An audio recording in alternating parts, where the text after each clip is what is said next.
तर मुंबई आणि आसपासच्या परिसरात सध्या मान्सून सक्रिय झालेला दिसतोय। हवामान खात्याचे अधिकारी सुषमा नायर यांनी ही माहिती दिली आहे। मुंबईत 9, 10 आणि 11 जूनला येलो अलर्ट असल्याची माहिती सुषमा नायर यांनी दिली आहे। यावर्षी सरासरीपेक्षा चांगला पाऊस पडणार अशी माहिती हवामान विभागाकडून येते।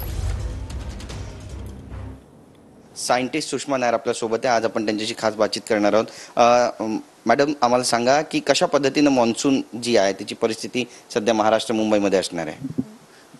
मुंबईत आणि ठाणा, अहमदनगर आणि बीडमध्ये आज मॉन्सून दाखल झाला आहे आणि येणाऱ्या 2-3 दिवस दक्षिण कोकण म्हणजे सिंधुदुर्गला आम्ही रेड अलर्ट पर ठेवला आहे आणि रत्नागिरीला सुद्धा अतिमुसळधार पावसाची शक्यता आहे।